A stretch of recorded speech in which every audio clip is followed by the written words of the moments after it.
Hi students, I am going to do CPT evaluation and management code changes and a lecture over the CPT system.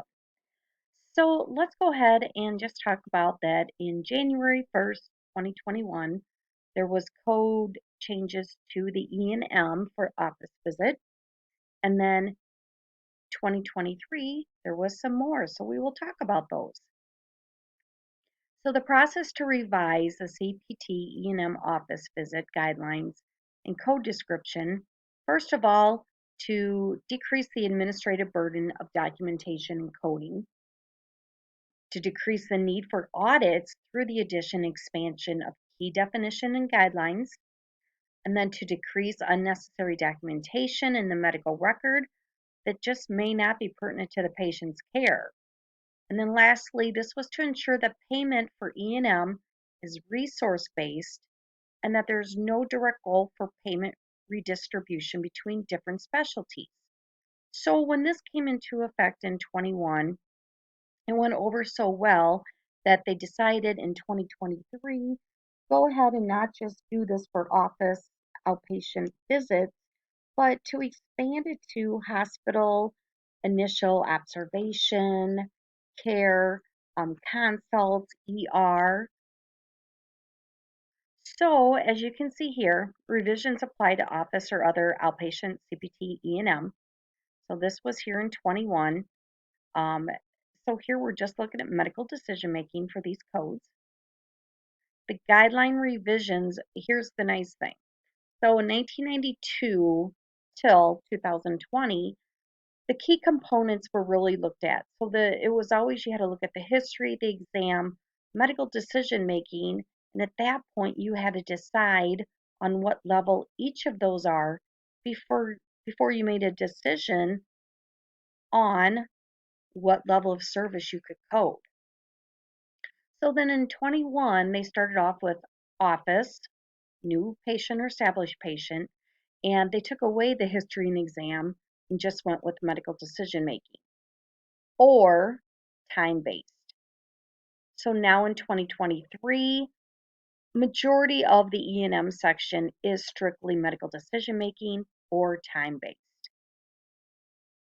To eliminate the history and physicals elements for code selection, and now we're looking at medical decision making and time. Revised code description states a medically appropriate history or exam is required.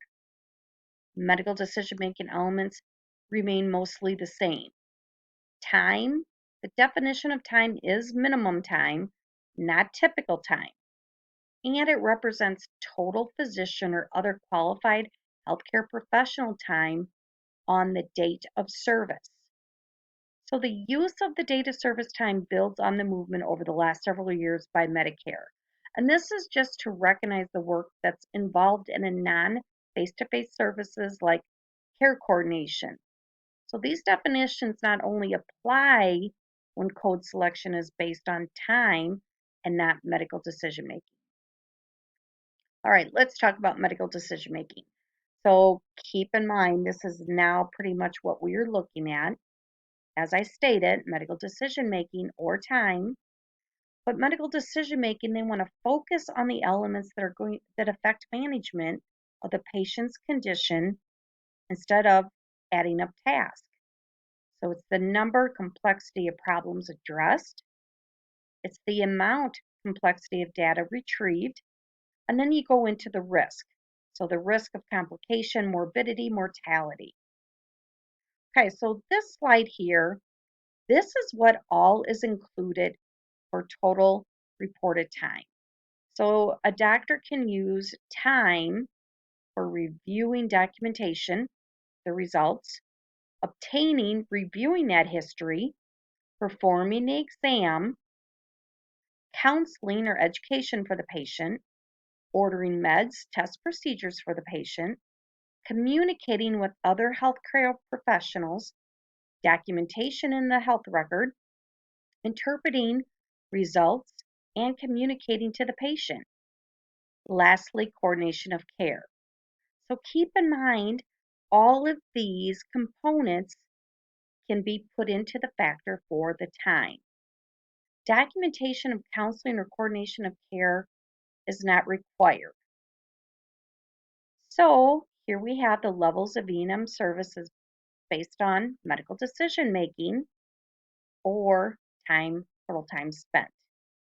So the levels of E&M service are based on documented medical decision making or the total time found in the patient's medical record. We have 4 levels of medical decision complexity. We have straightforward, we have moderate or low, moderate, and high. So the one thing to remember that is the level of complexity is determined through the analysis of the collective extent of elements for the medical decision making within that patient encounter. So 2 of those 3 elements must meet the corresponding level of medical decision making to come to that level selection. Okay, so with straightforward, number of diagnosis is going to be minimal. The amount and or complexity of data, minimal or none. And then the risk of complications or death would be none. So different examples here could be a sprained wrist, a minor respiratory such as a cold or a rash caused by exposure to an irritant, poison ivy. Diagnostic options are limited. The complexity of data is minimal. There's virtually no risk of complications or death if the condition is not treated promptly. Sorry about that. Low complexity medical decision making. Now, this is the number of diagnoses are low. The data complexity is limited and the risk is low. So, a couple examples. The risk of death at this point could be slightly elevated compared to that found in straightforward. So keep that in mind. And also your diagnosis and the data is going to be minimal. Okay, moderate, of course, diagnosis can be moderate. Complexity of data is moderate. Complications, moderate.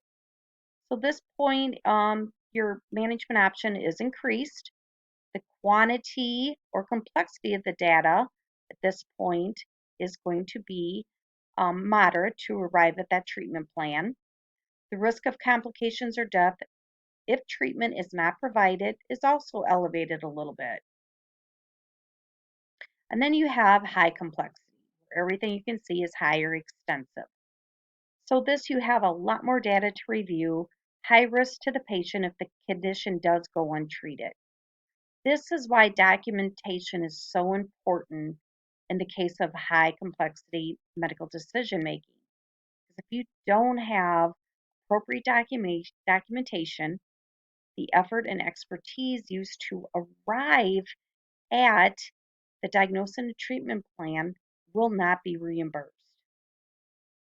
Okay, so you need to look at the data reviewed, order, lab, radiology, was there test procedure results documented in the medical record.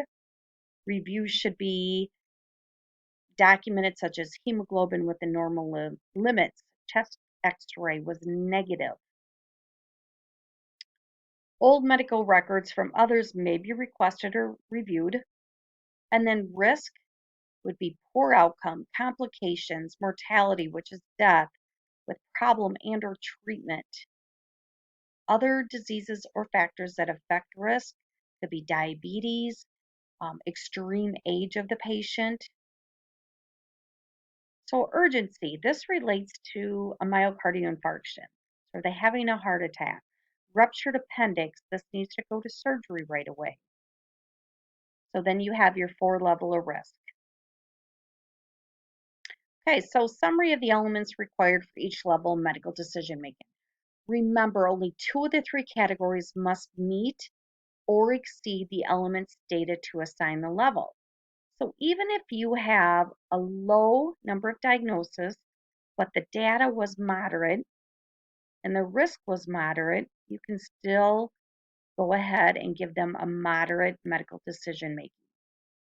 Okay, So the same thing if the amount of complexity of data is moderate, but you had a high number of diagnoses or extensive, you have a high number of risk, then you can go ahead and code 2. You only need 2 out of the 3. And you can never upcode, you always have to go downcode. Okay, let's review here real quickly what a new patient is. A new patient has not received any professional service in the last 3 years from the same physician, another physician of the exact same specialty and subspecialty in the same group. New patients, they're more labor intensive for the physician and staff. Keep in mind, they need to get to know that patient, their background with that specialty. Established patient has received professional service in the last 3 years from the same physician, or it can be another physician, but it has to be in that same specialty in the same group. So the medical record must be available with current and relevant information. Okay, outpatient. One who has not been formally admitted to a healthcare facility. Example, a patient received a service at the clinic or same-day surgery center. Patient admitted to observation. These are all outpatient. Inpatient. This is one who has been formally admitted to a healthcare facility. Example, hospital, nursing facility, etc. The attending physician should be dictating, or they do dictate, mission orders, history and physical, possibly a request for a consult. Okay, a couple of different things. We have in 2023 the deletion of initial care observation. The CPT editorial panel deleted CPT codes 99218 through 99220. They are now hospital initial or observation care services. We also have deletion of observation discharge care. The CPT editorial panel deleted this code. To report observation care discharge, go to 99238, 99239. Hospital inpatient or observation care services, including admission and discharge services. The CPT codes for hospital inpatient or observation care services provided to patients admitted and discharged on the same date as services. So these are all the same codes. Okay, so what is new? We have a creation of a new prolonged service code. The panel did create a shorter prolonged services code that would capture provider time in 15-minute increments. This code would only be reported with the highest level of 99205 is new patient, 99215 is outpatient, but it has to be the highest level to add your prolonged service code. So your 99417, it is the same date as the office visit, used when the visit is based on time alone. One other component here is that it is an add-on code. You can only use it with 205, 215, with or without direct patient contact. Either is okay. Must be in 15 minutes total over the visit amount. Not used for any less amount. Then we have 99418, prolonged service code. Same date as inpatient or observation service. Going to use this when the visit is based on time alone. This is an add-on code again, and you use it with 99223 or 99233. Must be in 15 minutes total over the office visit amount also. Okay, so here we just have a few examples. Go ahead and review those. Here's a little chart for you. Okay, so let's finish this up here. How will these overall changes impact you? You'll be able to focus on taking care of your patients rather than performing potentially unnecessary documentation, simply to meet the data requirements. Simplification of requirements will increase confidence in code selection level. You'll have greater clarity and definition, which may lower audit risk. anybody has any questions on this lecture, let me know.